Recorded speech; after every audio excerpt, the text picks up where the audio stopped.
Hello and welcome everyone to our next episode of Nintendo Red Cube, coming live to you here from Gamescom in Cologne, Germany. It's good to have you guys with us, but it's also pretty good to have you guys with me. So welcome to Chris from Nintendo of Europe. Hello. As well as Filippo from Nintendo of Hello, Europe. everyone. Hey guys, are you excited? Yes, very Because excited. Very excited, yes. Okay, should we tell them what we are going to see right now? Yes. It's Xenoblade Chronicles 2, and I'm super excited because I played Xenoblade Chronicles, and I can't wait anymore. And I know that we're going to show something really new. Yes, exactly. So we are going to take you all into a completely new area called Uraya. Filippo, can you just explain us how we got here? Yes, so basically, just before this bit of storyline, we were swallowed by a gigantic titan. In the world of Xenoblade Chronicles 2, every living creature lives on top of these beasts that float on a sea of clouds. And normally you are on the back of the beasts outdoors. In this case, we are inside this titan, which looks very unique, I think. But I think we can dive into the gameplay straight away. Maybe introduce the characters and, of course, also the blades. Yes, so here we have Rex, this guy here, who is our main protagonist of the story, and his blade, Pyra. Then we have on the left side of the screen, we have Nia, and her blade, Dromark. And on the right-hand side of the screen, we have Tora, the Nopon, and his special blade, Puppy. And maybe that's directly something that we need to explain a bit more, because I guess there are a lot of Xenoblade Chronicles fans out there, but for everyone who doesn't know about the franchise yet, so tell us, what is the connection between the driver and the blade? So we don't want to get too much into I know. it, because it's a very important part in the storyline and we don't want to spoil too much, but what we can say now is that each blade is sort of the personification of a weapon that the driver is using. So the Rex, Nia, and are drivers, for example, and Pyra or Dromark are blades. So these are, as I said, these physical representation of the weapon that the drivers are using. They are not human beings, they are different kind of creatures, and the relationship between these two different species of beings plays a central role in the storyline. And that's what I wanted to hear. Thank you for that. Okay. So we are, as I said, here in Uraya. You can see that we are inside. This is a closed space. You can see up there are some openings, and when the sun will rise, we will see light filtering through from those. Yeah, and you can already hear from the music that it's a very different feel to what we showed during E3, Gormoth, which was an open outside area, really a big space that you could see around. And here it is very much an enclosed space. The music reflects it. The mood is a bit darker, but it's very melancholous. Yes. And this area just is so vastly different, but also very beautiful. Yes. So over the course of this hour of gameplay, we're going to focus specifically on gameplay, because the battle system has changed a lot compared to previous Xenoblade Chronicles games.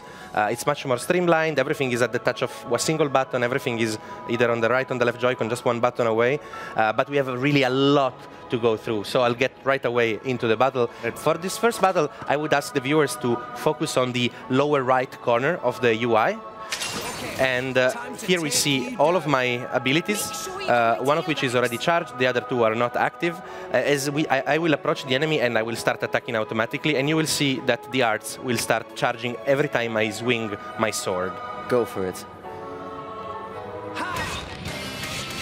Yeah, so at first sight there may not be so much change compared to how previous Xenoblade games worked, in the sense that you have an auto-attack pattern, you can walk around to position yourself better for an enemy, and you can attack with the different arts of a character, like what Filippo just described is shown in the bottom right corner.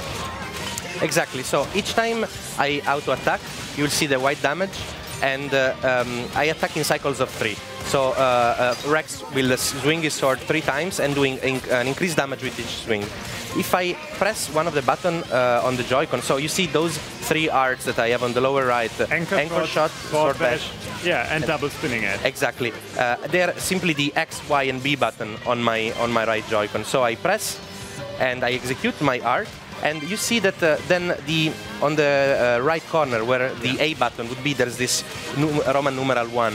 That's because auto attacks charge normal arts, and the normal arts that I'm using charge these special elemental arts, which I actually gonna show you now that this Piranhax aggroed us. So actually, no, it's been reset. So I'll just charge it up again and show it to you again. Yeah, so basically you're using the normal arts to charge up the elemental art, like what is now, and that's the heats that we're seeing. Exactly. So now I'm going to press the A button, and if you actually look at Rex and Pyra, look at where the sword goes when I'm pressing the A button now.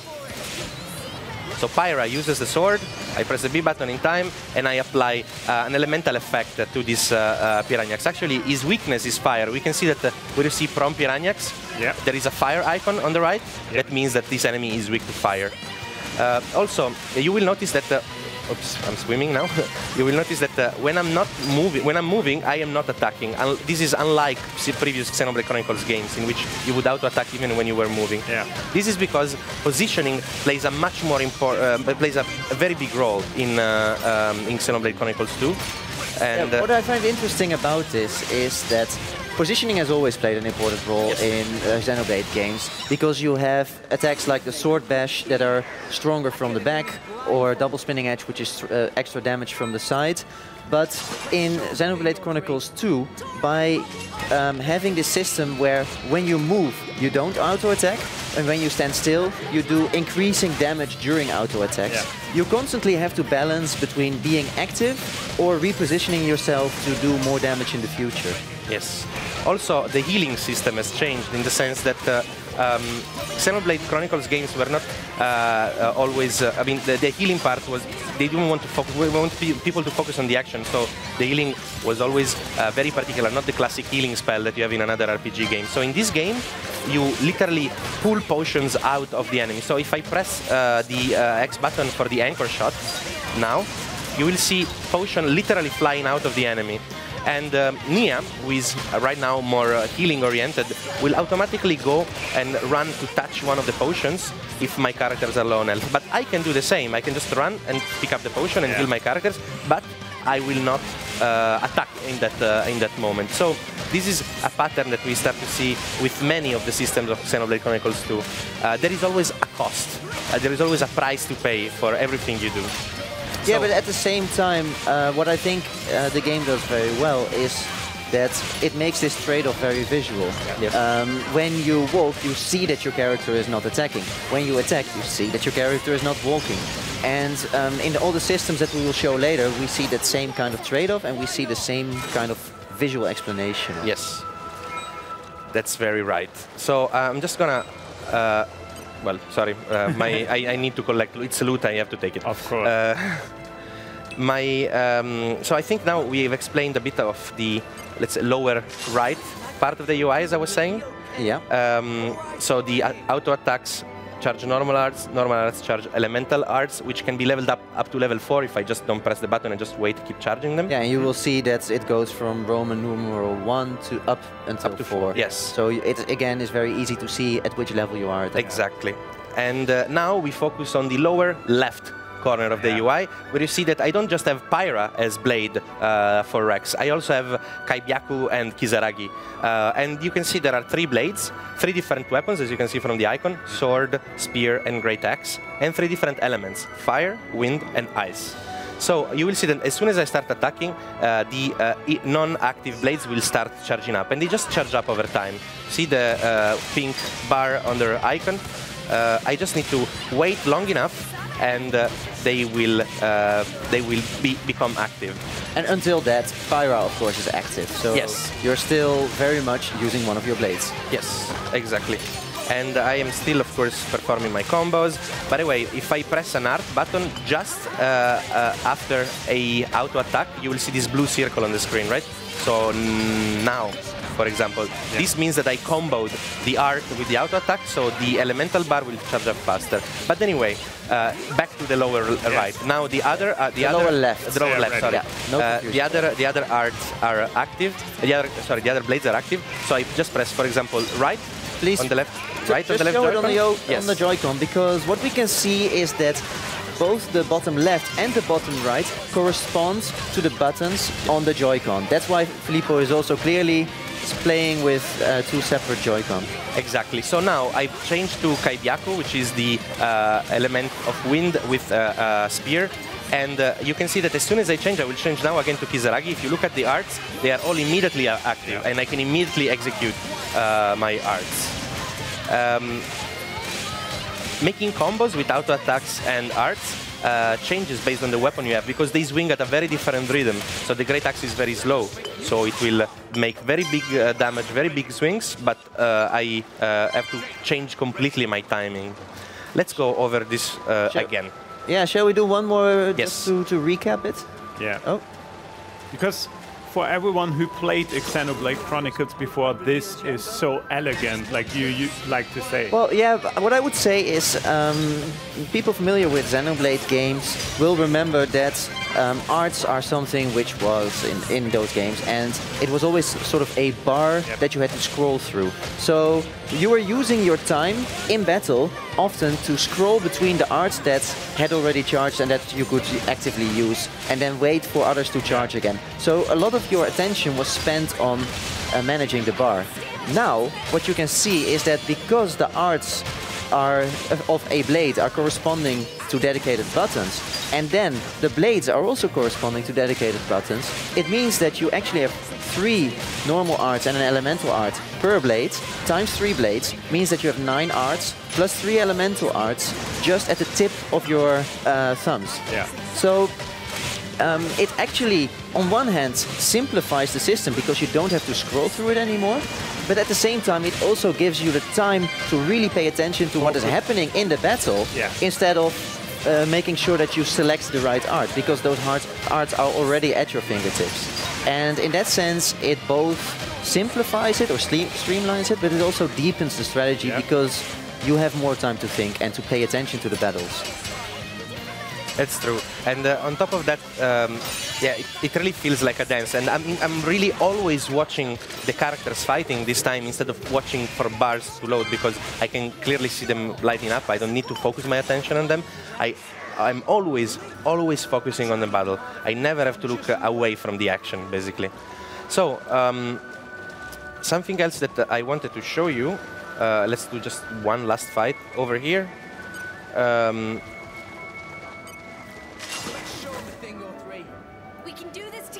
You might have seen already, while I was fighting before, there were not only my face down there when the elemental icon was attacked with heat, but sometimes also the portraits of Nia and the portraits of Tora would appear on the left and the right side of the screen.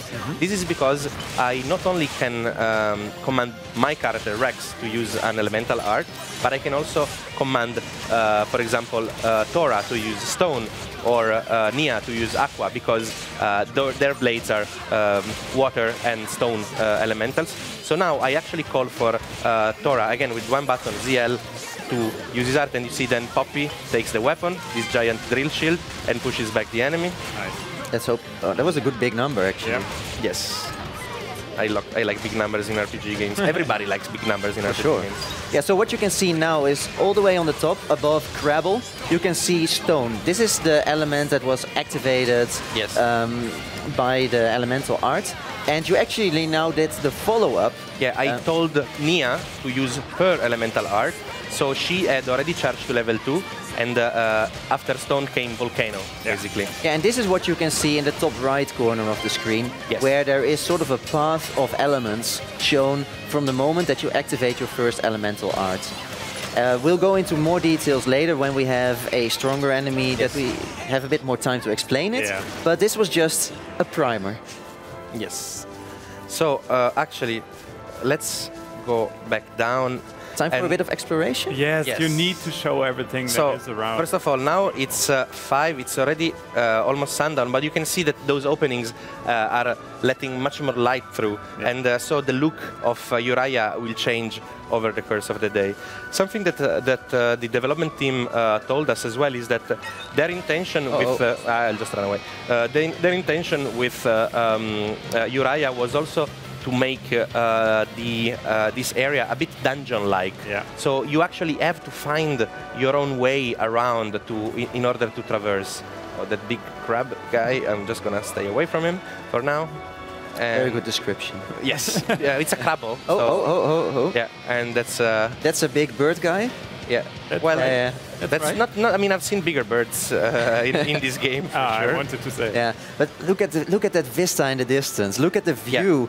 And this is one thing that I love about Uriah. Because the light is coming from the outside, you really get a lot of this sort of misty feel that you're really inside this huge cave-like structure with things hanging from the ceiling, with a lot of sort of like autumn-like foresty environments, and it's just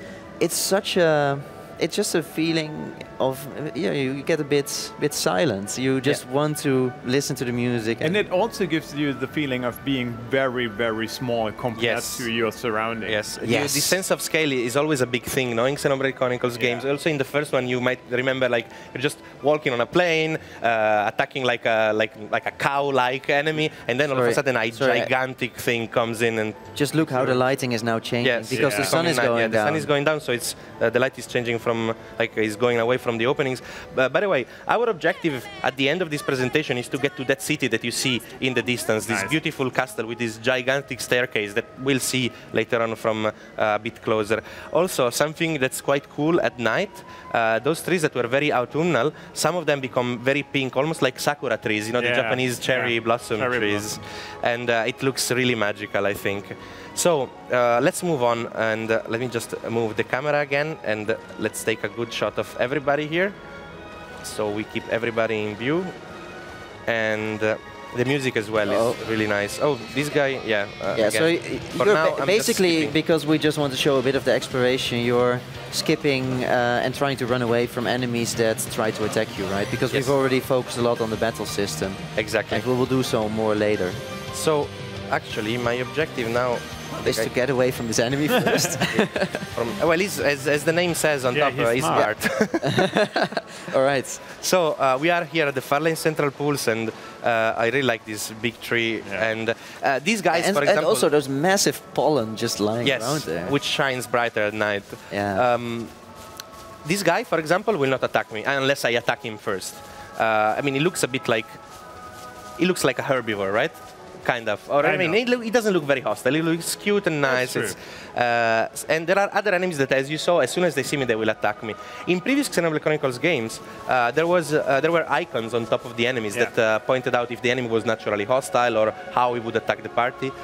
Here, that's not there anymore, but that's a specific choice made by the development team because they really want people to focus on exploring and remembering and learning by doing, learning by being in the world, basically, which enemy will attack you, which will not. Of course, these guys don't look very menacing. When you have like a big piranha with a full set of teeth looking at you, you know that probably the guy will attack you. So then it's time for a detour. But I think now it's time to walk over there because there is this question mark. Yeah, this is an optional quest. It's a side quest, and in this case, this side quest will automatically trigger as I approach, because these are probably the worst mercenaries in the world of Xenoblade Chronicles 2. Yeah, this is great. Well, they are surrounded by Ignas, this kind of lizard people. Well, are you okay? Rex is a kind guy, you know, he just wants to help out. So Nia also, she's very much more into the action and doing instead of talking, so we'll take care of it. I got the quest, gotta start somewhere, aptly named. And let's set it as active, sure. And immediately we will start the fight with these 3 Ignas that are attacking us. And what you can see here is that two of the Ignas are attacking Rex, and you can see that with the two orange indicators, whereas one of them is attacking Tora. Yeah. And we want actually Tora to draw more attention because he has much higher health and also he's the tank of our party basically. And you see, I lost the aggression of this enemy. Everybody's on Tora now. At the moment, sometimes Nia does too much damage, so she gets the aggression of the enemies. But at the moment, Tora is configured as a tank. He's more prone to this role, tank meaning getting all the hits and letting other people do the damage, so the healer can focus on him.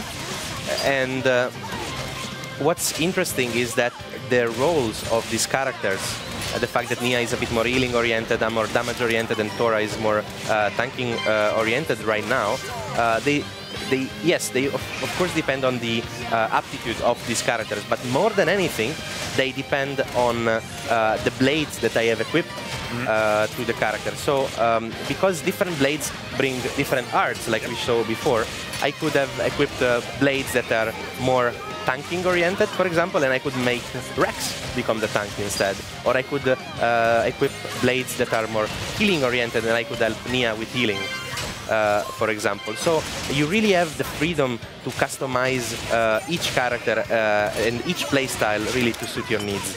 Of course, really if you want. If you want, of course. Yeah. So let me go. What you can see again is auto attacks are charging the normal arts are charging the elemental arts, and then when we use the elements we can switch between different blades to get a good elemental combo going. And I was telling before that there is this system of trade-offs. No, you do something at a cost. Now, for example, I could start with a level 4 because I charge it up to the maximum level, so it will do a lot of damage. I will do it now, and I will get a nice scene as well with with Rex and Pyra attacking together, and hopefully a big number, of course. Of course. Well, I just destroyed him because he was almost dead, so the guy is gone now. So now we just complete the quest. That's another problem sorted out. There is obviously dialogue in the game. Some of the side quests, they are not voiced, but a lot of the game is voiced. Yeah. Basically, what happened, I'm just going to skip through the text a bit quickly for the sake of time, but what happened is that they are bodyguards. They were hired by an employer to protect him. They lost their client, basically, and now we have to find their client. So as I said, really very poor mercenaries here. There's also always an element of humor. Of course, there are serious themes, serious topics, but also an element of humor always in Xenoblade games. So let me just get rid of this guy, because I mean he's already here, and he disturbed me while I was talking. Yeah, he was. I'm not gonna forgive him. He was like, man, I think I need. So maybe you can explain something about the break and topple system, Philippe. Yes, because that's one of the things that we know from previous Xenoblade games, but which comes back in a more expanded way. Yeah. So break, topple are statuses of the enemy, like you see now. Basically, for break, you sort of damage their armor. So you have arts that put the enemy in break status for a very short time, and during that time you will do a little bit more damage. From break, if an enemy is in break, I can press anchor shot and have a topple effect. So the enemy will fall on the ground and will stop attacking and will get more damage. This was present also in previous Xenoblade Chronicles games. Now there are two new layers. After topple, I could launch, and I will try to do it now actually. You can switch, yeah.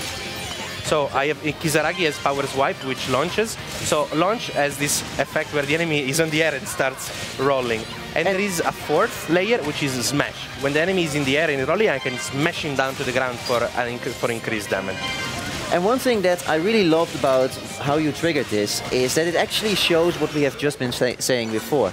Because what you did was you used an art with Pyra to create the topple effect, and then you switch to a different blade and immediately use one of their arts to create a launch effect. So it's at the tip of two buttons instead of having the whole bar that you have to cycle through. So it shows how immediate this system is and how you use it for your convenience, but at the same time you use it to go one layer deeper than before. Yes, actually, I'm just gonna keep running, but I often had the problem in Xenoblade Chronicles 1 where an enemy was in break status and I wanted to put him in topple status, but by the time I reached the art palette, by the time I moved through the art palette and reached that part, the break effect was already gone, or the topple effect was already gone. So let me just go out of the combat here for a moment. Or not?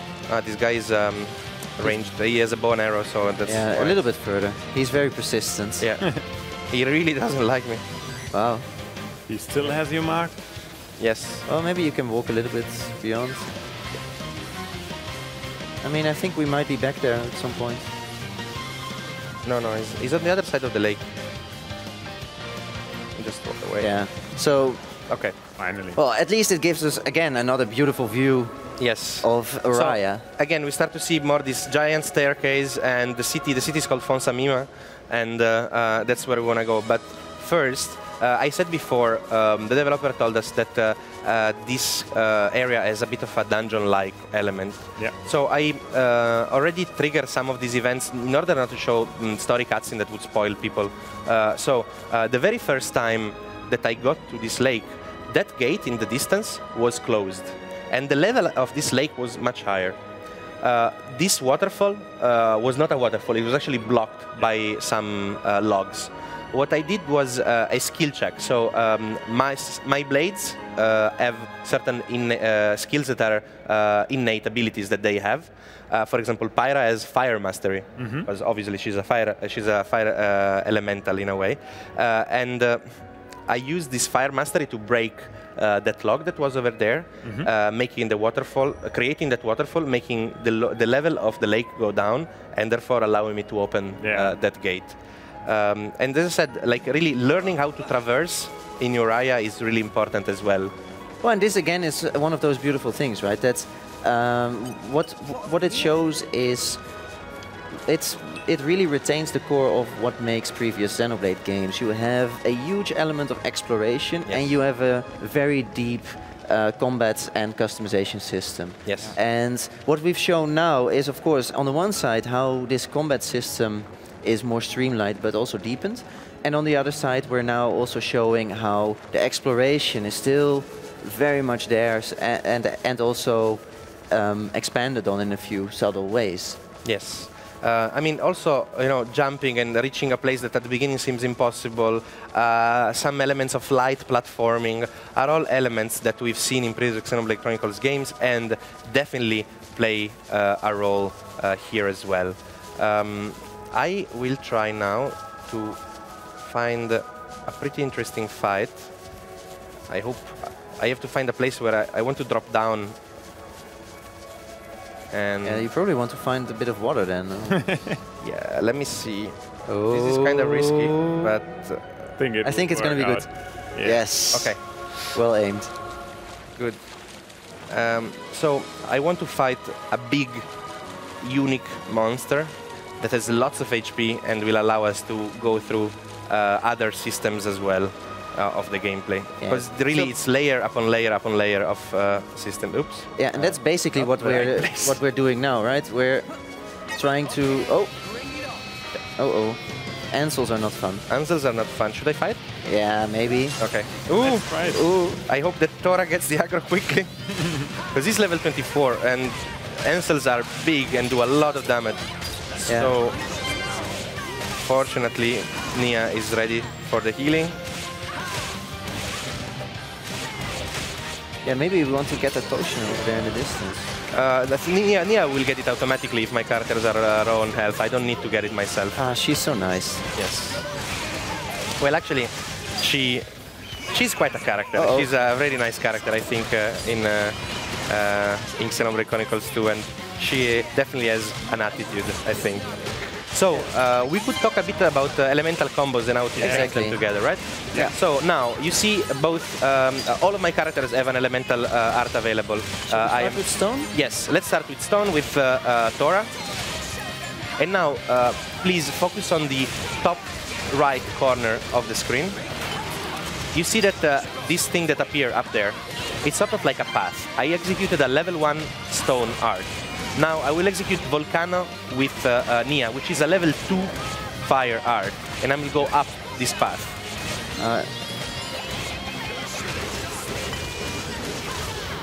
Oh, he died. But we're going to see it with the next enemy. Yes, exactly. We're on our way to the enemy that Yeah. will really allow us to go in depth about that, because it's a very strong enemy. I think you have to probably go... No. I cannot go up from there. I have to go around. Well, then let's just explore a little bit more, right? Yes. Oh, this is a Brog, which is those gigantic poisonous toads. Yeah, that you have a bit of found. a feud with them, right? Yeah, I don't Historically, particularly like them because they apply a lot of very nasty effects on the characters. This that looks like a beautiful flower is actually a gigantic carnivorous plant that will pop out from the ground and try to eat us. So let's move away from that too. So there's enough hazards around. Yes. And we're actually have to find the right place to jump from. Excellent. And we're Oh, there's actually, Ragi again. yeah. So let me try to go back up. Sorry for the repetition. But to be honest, I mean, we haven't seen this area before, so I don't think it's such a bad thing to see some more of it. Yeah. Yes. And this again is also one of those things in Xenoblade, right? That in Xenoblade Chronicles 2, these areas, they are massive. So that means that finding your way through involves revisiting and re-exploring certain parts of the environment and really trying to see the clever paths through so that you don't get attacked by enemies all the time, like what is happening now. It's okay. You can dive into the water. Now, yeah. Yeah. So I did a mistake before in jumping in the water. I should have simply gone for another route, actually. But we'll get there. We'll get there. And another thing that we're going to see as well is that, of course, the that's what I enemies should are have going to use different abilities as well, and it's not just about like using your own abilities to damage them, but also to like avoid their abilities. Exactly. So there are some certain characters that really sometimes do massive damage, and you want to definitely stop them from executing certain some of their abilities. Yeah, and also one thing that you can already see now is one of these unique feelings of Xenoblade Chronicles 2 is that some enemies might seem small, but they're actually quite strong, like the ones that are attacking Filippo now. But also, you always encounter these massive enemies, these very intimidating big enemies, and it gives you sort of a sense of humility in the place where you are. You have a certain role in the ecosystem, and you are not the biggest, strongest character around. Exactly. So by playing through the game, you sort of you become stronger, and you become more important within that environment, and you start to become more confident in taking on stronger enemies.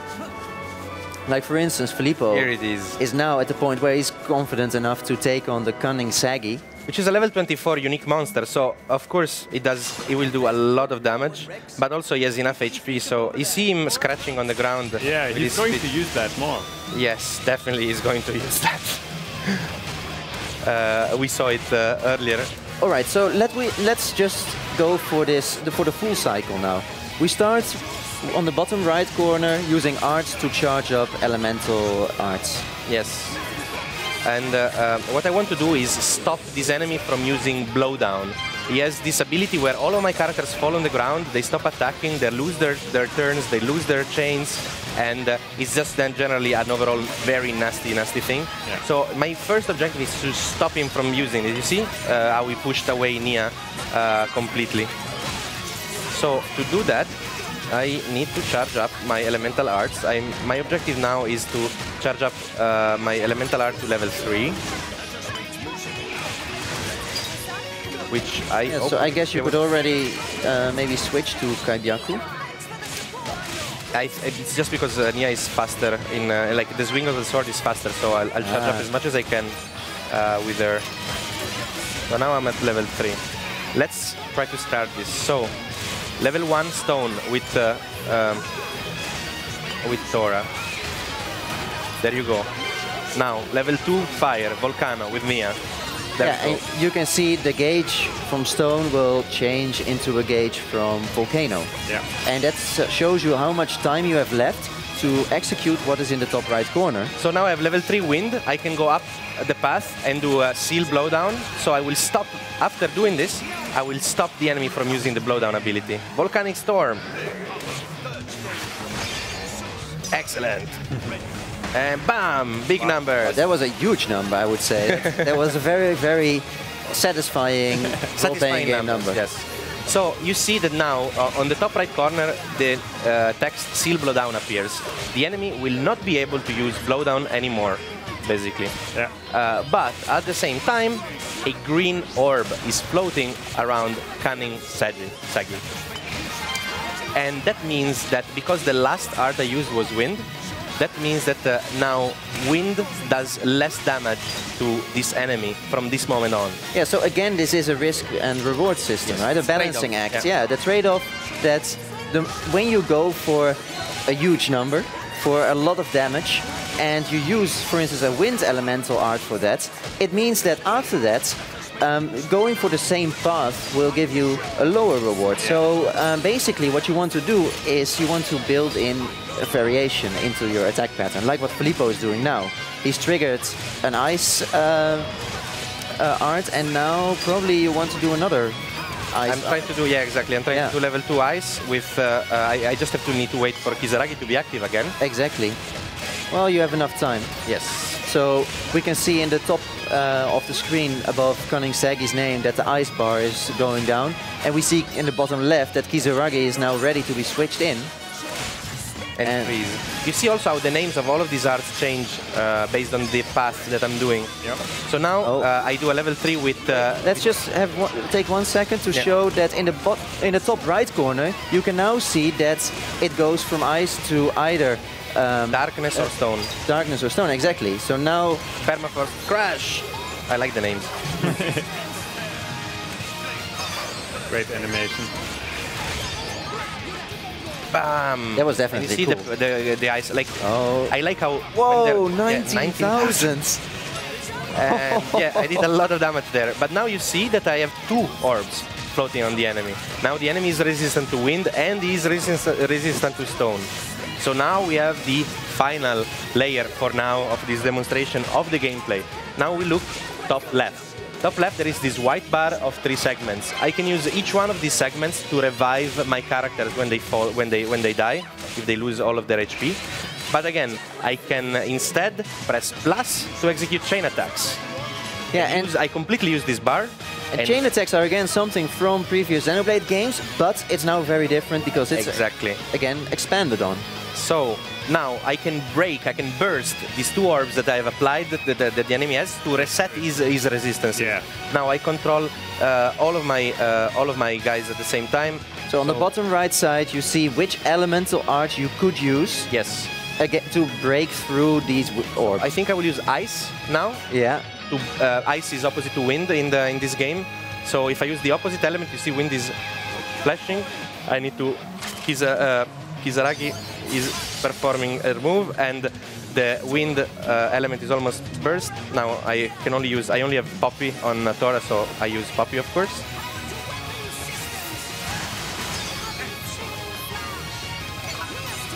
And I use now fire. Yeah, it doesn't matter so much. Yeah, it doesn't matter so much at this point.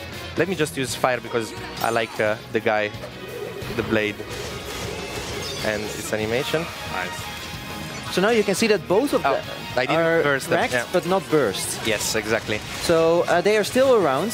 So actually we failed in our mission to get rid of these elemental orbs because we want now it really limits us in doing a lot of damage. Yes. Because now the Cunning Segi has extra resistance to both wind and earth. So what we want to do is build up this chain attack gauge again. Yes. Filippo, how do you build up the chain attack gauge? By attacking, by executing arts, and by attacking effectively, by performing combos. So basically by staying active. Yes.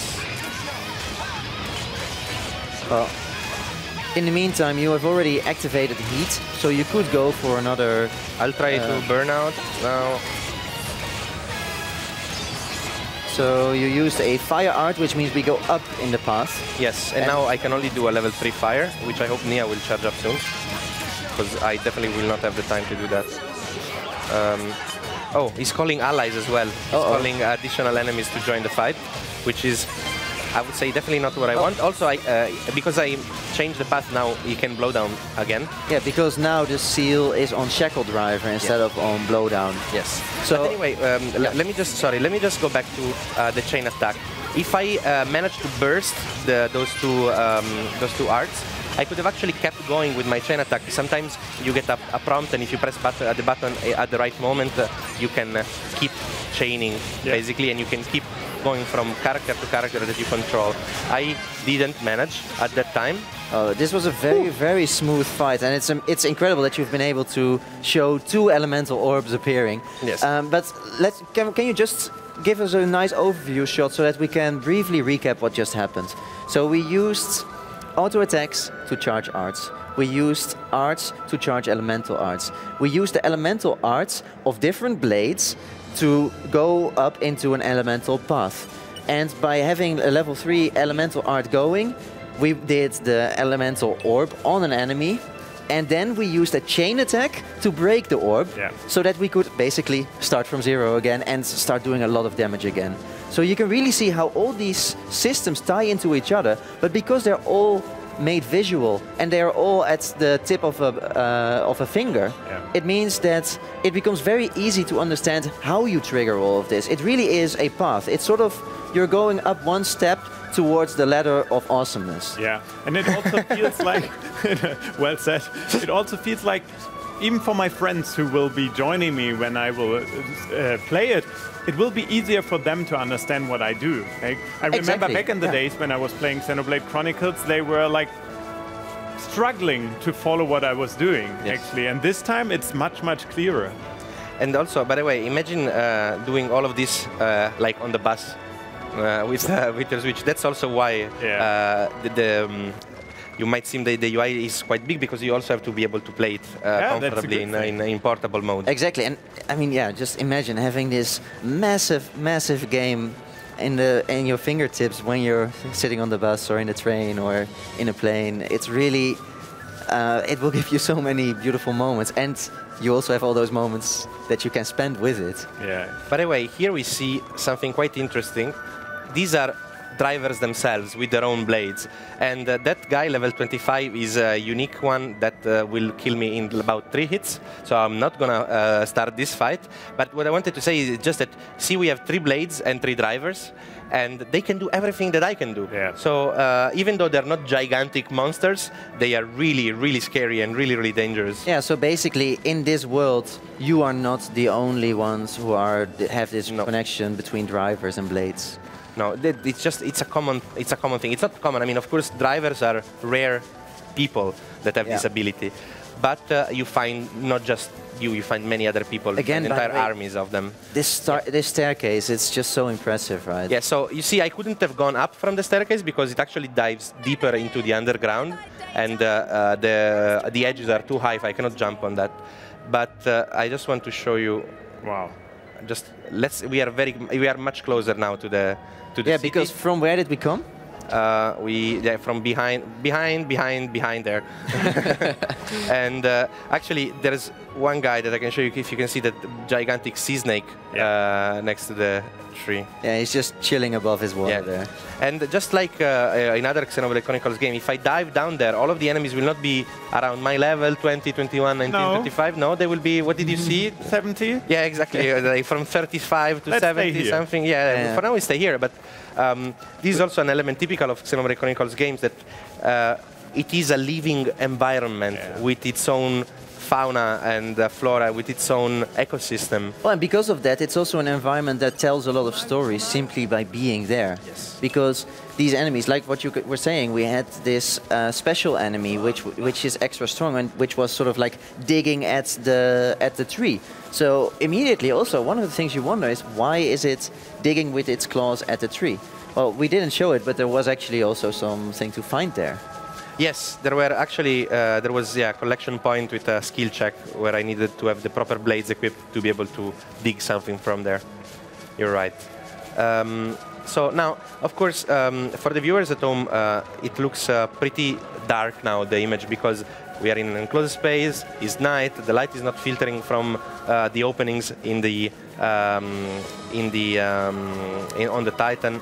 but it's really to create this moody atmosphere. You see, like this would be the big opening that filters, that has lots of light. Yeah, it would be completely bright during the day, and it dims off during the night. And what I personally like about it is that for me it also gives this feeling that not only are we inside a living environment, but also this Titan itself is traveling. Absolutely. Also, yes, he's moving, and you know, the sea of clouds on which all of these creatures are floating has tides that change. They go higher and they go lower, so you could really actually have different parts of an area that become explorable. And here we actually see, yeah. I was waiting for you to show it. It's so beautiful. This big organic sort of vehicle is itself a Titan, a smaller one. That this is, in a way, the transportation system of the game is that people are using smaller Titans as taxis to go from one big one to the other. I'm sensing a theme here, because earlier today we were talking about Jaxies, and now we're talking about, which were Jaguar taxis, and now we're talking about taxis because they are Titan taxis. Oh, yeah. Yeah. Not Fair bad, enough. not Fair bad. enough. Yeah. I'm not sure which one I will prefer, but I think for now this one is a bit more impressive. You want to color the wings, you Maybe mean? it's even easier to steer. So. Oh yeah, that's for sure. And here we see where we were. Let me just go into Fonsamima. Yeah, I think, exactly. I think we have another spot there as well. Yes. Oh yeah, definitely. So where are we getting in now, Filippo? So Fonsamima is this big medieval fantasy castle town, and you'll see that as soon as I enter, there's tons of NPCs. These are all vendors, like a fishmonger, a butcher, a baker, just here at the entrance. There's tons of people I can talk to and discover new things about the world and trigger quests. There's vendors of accessories for my characters, and I think... And this is a layer of the game that we're not really going to touch today, because we focus so much on the battle system. But look how big this city is. I mean, I have actually never even been here before. I just discovered the staircase. Maybe I shouldn't have. Maybe I don't know. We'll see. We'll see. It's a back alley, so let's avoid it for now. Exactly. We want to stay safe. I mean, we've already overcome many challenges. I mean, we've already overcome for now, very, very dangerous enemies. So let's just go for the safe route now. And we want other players to explore it by themselves. Exactly. See, then you have characters talking to each other. There's you see all of these posters on the walls. Yeah. And that's because this is a theater. Oh. And if I talk to the people around here, they will talk about, this one actress in this, and she's a stunner. Yeah. So this is something that Filippo never showed to me, even. I want to keep some surprises, not just for the viewers, but also for you. Like, I want to keep you on your toes and have you sweat on, like, oh, is he going to do something we're not allowed to? No, that was actually a beautiful thing. It's really cool. So here we are at the top of Fonsamima, with this big, gigantic gate behind us, and it's just midnight now. So, the version is, by the way, it's not finished, obviously, the game. It's still being developed by our developers in Japan, by Monolith Studios. And they're working hard to get it done in time, and it's shaping up beautifully. Yes. I mean, I was so excited that we were able to show Uraya, because it is such a different feel than what we've shown so far with Gormoth, and at the same time it allowed us, and mainly Filippo of course, to go into this detail of the layered combat system. Yes. And here we see, actually, if you look far into the distance, that's where we came from. This is the big staircase that we saw in the distance. Yeah. And here we are at the top of Fonsamima. And you see how also this castle town has been built considering the structure of the world. Like, it's been built on the Titan. On the Titan. Yeah. And in a way, you know, living creatures on the Titan respect where they live, and they try to work with let's say, the geography and the landscape of the Titan. I think so let's actually line up our cast. Yeah, for a final group picture, you mean? Yes. Yeah. Exactly. Okay, I'm aligning. Yeah. There we are. They fit in my frame. And here we have our current party members: Rex and Pyra, Nia and Romark, Tora and Poppy, which will be surely my companions for hundreds of hours when the game finally releases at the end of the year in winter. And I'm so excited, not just to play this on TV, but mainly also to be able to take it anywhere so that I can really sink in all those hours and explore Uriah, Gormoth, and many more places. Yeah, definitely. It really breaks my heart. I think I will miss these guys a lot, but it's not that long anymore. I think we just have to wait a little bit. Yes. And then we are finally able to get our hands on Xenoblade Chronicles 2. So thank you very much, guys, for showing us around. It was a pleasure. It's always a pleasure. Especially very much a pleasure. The new area, Uriah. Yes. It's so great. Yes. I can't wait for it. So thank you very much to you guys. Yeah. Obviously, also thank you very much to everyone here at Gamescom attending our demonstration, and thank you very much to you guys at home tuning in through the live stream. We're going to be back later on that day, and I hope you guys will still be with us. So stay tuned for more and tune in again. See you later.